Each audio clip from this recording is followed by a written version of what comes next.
ক্ষমা করন্তু হৃদেশ ক্ষমা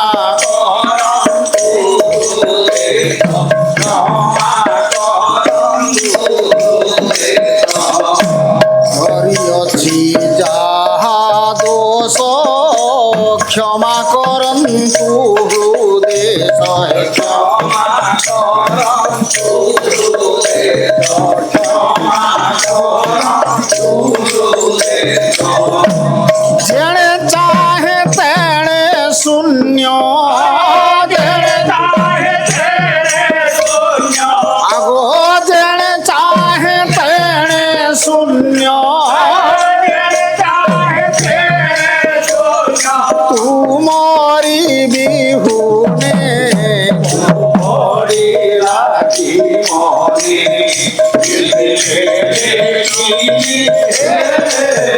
বন্ধু মরি রাখি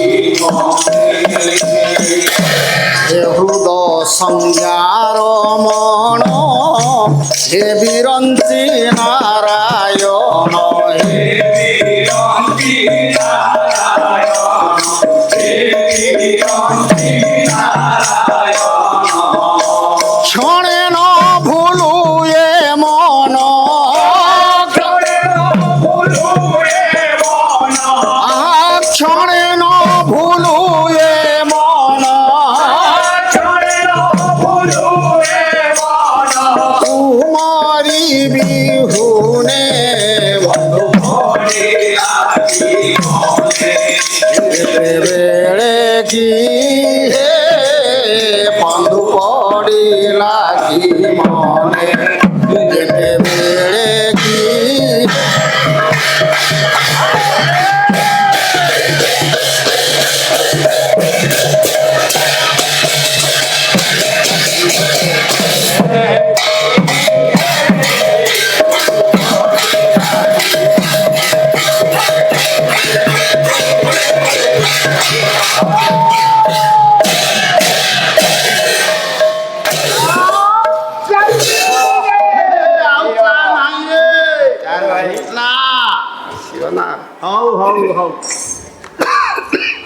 লেখিলে যে ত্রিসপ্ত পরিজন্তি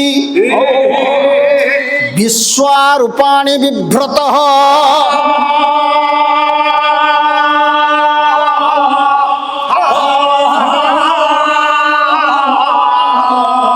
বাচস্পতির বড়া তেসাং তন্নু অদ্য দধাতু মে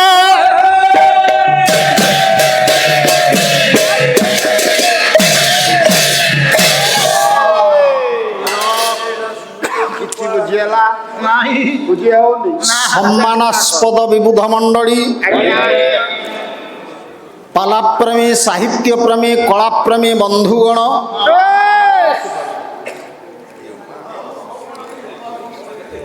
নীলাচল নিখিল উৎকল পালা গায়ক সম্মেলন মা তারিণী পালা পরিষদ আনুকূল্যরে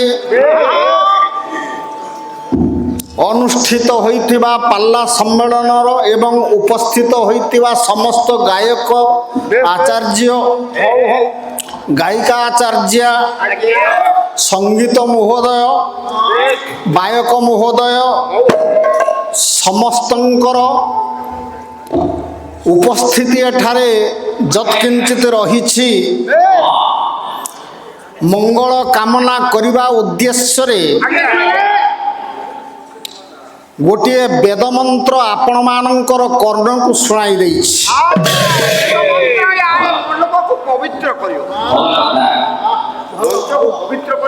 चारि वेद मध्यरु अन्यतम होछि अथर्व वेद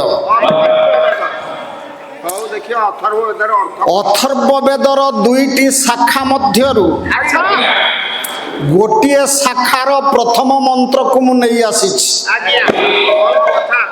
गोटे है पैपलाद शाखा आउ गोटे है सौनक शाखा ये सौनक शाखार प्रथम कांड प्रथम अनुवाक प्रथम सूक्त आउ प्रथम मंत्र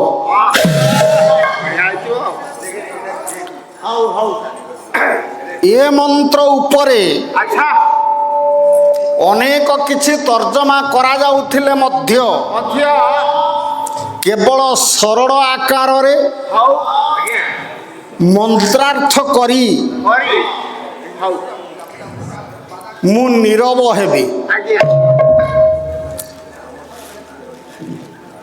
ଆମ ପରବର୍ତ୍ତୀ ସମୟର ଗାୟକ ବନ୍ଧୁ ଯିଏ ଅଛନ୍ତି ମାତ୍ର 5-10 ମିନିଟ ଭିତରେ ସେ ମଞ୍ଚକୁ ଆସିବେ। ଏତେ ଶୀଘ୍ର ଆସିବେ ସାର୍? କାରଣ କାରଣ କଣ? ସଜ ବହୁତ ସମୟରୁ ହେଲୁଣି। ଆମ ମୋର ମଧ୍ୟ ଇଚ୍ଛା ଥିଲା ଆଜ୍ଞା ମାତ୍ର ଗୋଟିଏ ଭଜନ ଗାଇ ଦେଇ ସାରିଲା ପରେ ମୁଁ ବିଦାୟ ହେଇଥାନ୍ତି ହଁ ହଁ ଏବଂ ସଭା କାର୍ଯ୍ୟ ଆରମ୍ଭ ହେଇଥାନ୍ତା, ଯେତେ ସୁନ୍ଦର ହେବା କଥା ହେଇଥାନ୍ତା, ଭଲ ହେଇଥାନ୍ତା ସାର୍। ଯୋଉଟା ବାଧିଲା। ଆଜ୍ଞା କଥା ବାବୁମାନେ, ମୋର ସ୍ୱାଭିମାନ ଅଛି। ଅଛି ନା ଏ ସ୍ୱାଭିମାନକୁ ଜଳାଞ୍ଜଳି ଦେଇକି ଆମେ ଗତି କରିପାରିବା ନାହିଁ।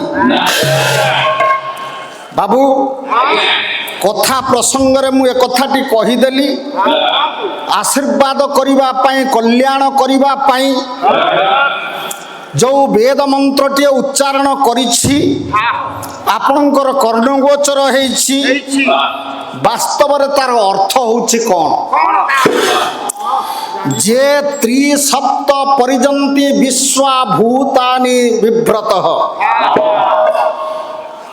ଆଦ୍ୟରେ ହେଲା ତ୍ରି। ଏଇ ତ୍ରି ଶବ୍ଦର ଅର୍ଥ ବିଭିନ୍ନ ପ୍ରକାର ଅଛି। ଆପଣମାନେ ତିନି ଲୋକକୁ ନେଇପାରନ୍ତି, ତ୍ରିଗୁଣକୁ ନେଇପାରନ୍ତି, ହେଲା। ତେଣୁ ଏ ତ୍ରିଗୁଣ ହଉ ବା ତ୍ରିଲୋକ ହଉ, ତ୍ରିଲୋକରେ ଯିଏ ସଦା ସର୍ବଦା ପରିବ୍ୟାପ୍ତ। ବିଶ୍ଵା ଶବ୍ଦର ଅର୍ଥ ହେଉଛି ବୈଦିକ ମତରେ ଆଜ୍ଞା ଇଏ ସମଗ୍ର। ସମଗ୍ର ତିନି ଲୋକକୁ ଯିଏ ପରିବ୍ୟାପ୍ତ ହୋଇଛନ୍ତି, ହେଲା, ଯିଏ ତ୍ରିଗୁଣାତୀତ। ପୁନଶ୍ଚ କ'ଣ ନା ବାଚସ୍ପତିର୍ ବଳା ତେଷାମ୍। ବାଚଃ ପତି ବାଚସ୍ପତି। ଆମେ ଯେଉଁ କଥା କହୁଛେ ପରା ପଶ୍ୟନ୍ତି ମଧ୍ୟମା ବୈଖରୀ, ଇଏ ଆମର ନ୍ୟାୟ ଅନୁସାରେ ଆଜ୍ଞା 4 ପ୍ରକାର ବାକ୍ୟ ଅଛି। ପରା ପଶ୍ୟନ୍ତି, ମଧ୍ୟମା, ବୈଖରୀ। এইଗୁଡ଼ିକ ସାଧାରଣ ଅର୍ଥରେ ଆମେ ପରିବ୍ୟାପ୍ତ ହେଲେ ତାକୁ ଅର୍ଥ କରିବା ପାଇଁ ହେଲେ ସମୟ ଲାଗିବ। ଏଇ ବାକ୍ୟ ଗୁଡ଼ିକର ଯିଏ ହେଲେ ପତି,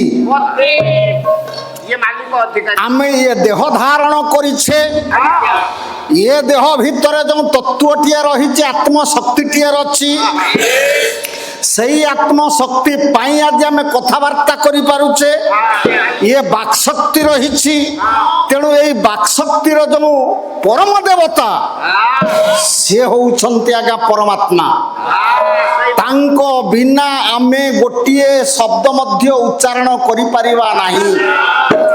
ତେଣୁ ଆପଣମାନେ ବିଚାର କରନ୍ତୁ, ଯେତିକି ଏଠାରେ ସହୃଦୟ ପାଠକ, ଗାୟକ, ଆଚାର୍ଯ୍ୟମାନେ ବସିଛନ୍ତି, ଯଦି ଏଇ ଗୋଟିଏ ଅର୍ଥକୁ, ଗୋଟିଏ ମନ୍ତ୍ରକୁ ଅର୍ଥ କରାଯାଏ, ତାହେଲେ କେତେ ବିସ୍ତୃତିକରଣ ହେବ। ଆପଣମାନଙ୍କୁ ବାଟ ଫିଟେଇ ଦେଲି।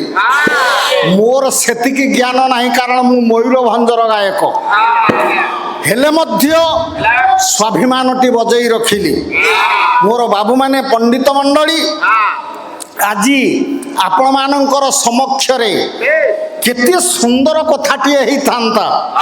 କ'ଣ ପିଲାମାନେ ଆସିଥିଲେ ମଞ୍ଚକୁ, ଏଇ ଆରମ୍ଭ କରିଥାନ୍ତେ, ଯଦି 10 ମିନିଟ ସମୟଟିଏ ଦେଇଥାନ୍ତେ ଜଣାଣଟିଏ ଗାଇକି ଏବଂ ମଙ୍ଗଳାଚରଣ ଆବୃତ୍ତି କରିକି ମୁଁ ଯାଇଥାନ୍ତି। ଯେତେ ଭାଷଣ ଦେବା ଥିଲା ଖୁବ ସୁନ୍ଦର ହେଇଥାନ୍ତା, ଲୋକମାନଙ୍କର ମଧ୍ୟ ଆଗ୍ରହ ବଢ଼ିଥାନ୍ତା। ବାବୁମାନେ କ୍ଷମା କରିବେ, ଆଜି ସେଇ ଅବସ୍ଥାରେ ମୋତେ ଟିକେ ବିବ୍ରତ ଲାଗିଲା। ଏଣେ ଆମର ଜାଣିଛନ୍ତି ଭଲ ଭାବରେ ଇଏ ବନବିହାରୀ ଗ୍ରହାଚାର୍ଯ୍ୟ ମୁଁ ସଜ ହେଇକି ବସିଛି ଏଠି। କହିଲେ ବଡ଼ ଭାଇ ଟିକେ ସମୟ ଦରକାର, ଏତିକି କହିଥିଲେ ମଧ୍ୟ ଖୁସି ହେଇଥାନ୍ତି। 10 ମିନିଟ୍ ସମୟ ମାଗିଥିଲେ। ଇଏ ଯୋଉ ଆମ ପଦ୍ମନାଭ ତ୍ରିପାଠୀ, ଇଏ ହଉଛନ୍ତି ମୋର ସହପାଠୀ। ଆଜ୍ଞା ଦୀର୍ଘ 2 ବର୍ଷ ପର୍ଯ୍ୟନ୍ତ ବାଣୀ ବିହାରରେ ଏକା ସହିତ ପାଠ ପଢିଛୁ। ମୋର ସୌଭାଗ୍ୟ ଆଜି ତାଙ୍କ ସହିତ ଭେଟ ହେଲା ଏବଂ ପରିଚୟଟିଏ ମଧ୍ୟ ହେଲା। ମୁଁ ବିଶେଷ ଆଡ଼କୁ ଯାଇପାରୁନାହିଁ, ତେଣୁ ପରମାତ୍ମା ଏତିକି ଆଜି ଆପଣମାନଙ୍କୁ କଲ୍ୟାଣ କରିଥାନ୍ତୁ। ସମସ୍ତ ଗାୟକ ଗାୟିକା ବାଦକ ଏବଂ ସଙ୍ଗୀତାଚାର୍ଯ୍ୟ ମାନଙ୍କର ଇହଲୌକିକ ପାରଲୌକିକ ମଙ୍ଗଳ ବିତରଣ କରିଥାନ୍ତୁ। ତନ୍ନିମିତ ଆନନ୍ଦ ସାଗର ଏକ ଭାର ହରି ହରି ବୋଲ।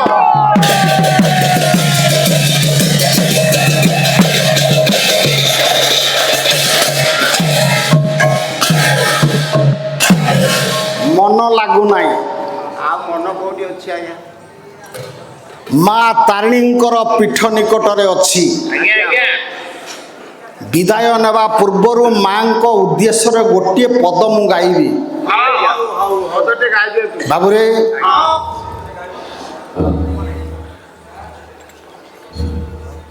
ଏ ଆଖି ନଡ଼ିଆରୁ ଲୁହର ପାଣି ଝରି ଝରି ମାଲୋ ଶୁଖି ଗଲାଣି। ଏ ଗୀତକୁ କଣ୍ଠଦାନ କରିଛନ୍ତି ସ୍ୱର୍ଗତ ଭିକାରୀ ବଳ। ଆଖି ନଡ଼ିଆରୁ ଲୁହର ପାଣି ଝରି ଝରି ମାଲୋ ଶୁଖି ଗଲାଣି। ଆଖି ନଡ଼ିଆରୁ ଲୁହର ପାଣି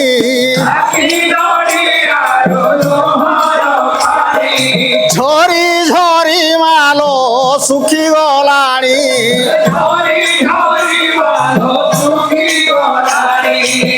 ଦିନେ ହେଲେ ତୋର ଦୟା ହେଲାଣି, ଦିନେ ଦିନେ ହେଲେ ତୋର ଲାଗିଲାଣି। ଯିବା ଯିବା ବେଳ ଆସି ହେଲାଣି। ଏ ଆଖି ନଡ଼ିଆରୁ ଲୁହର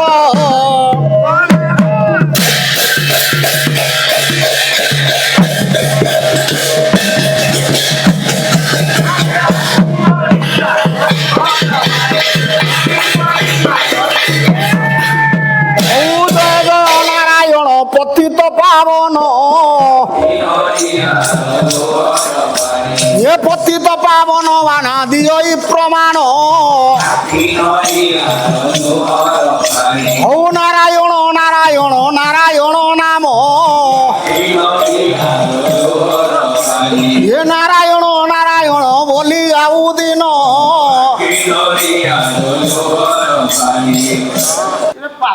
ହଉ ଶୁଣୁଥିବେ ଗୁଣିଜନ ଦେଇବାରେ ମନ। ଯାହା କିଛି କରିବାର ଥିଲା ମୋର ମନ। ଆପଣ ମାନଙ୍କର ଆଶୀର୍ବାଦ ଯୁଗେ ଯୁଗେ ଥାଉ। ସେହିପରି ଭାବେ ପାଲା ପୁଣି ଆଉ ଥାଉ। ଦୟା କରିଥିବେ ପୁଣି ଦେବ ଚକାଡୋଳା। ଭକ୍ତି ଭାବରେ ଯେ ମୋର ବୁଡ଼ିଯାଏ ଭେଳା। ହଉ ଏହି ଠାରୁ ନାରାୟଣ ଜଣାଣ ସମାପ୍ତ। ଆନନ୍ଦ ମନରେ ସବେ ରଖିବେ ଇଏ ଦୈତ୍ୟ। ହଉ ଏ ଦିନ ଜନ ଶରଣ ରକ୍ଷଣ ମହାବାହୁ। ଦିନ ଜନ ଶରଣ ରକ୍ଷଣ ମହାବାହୁ। ଆନନ୍ଦ ସାଗରେ ହରିବୋଲ ହୁଳହୁଳି ଦିଅ। ଇଏ ସମସ୍ତଙ୍କର ଦୁଃଖ ଦୂର ହେଉ।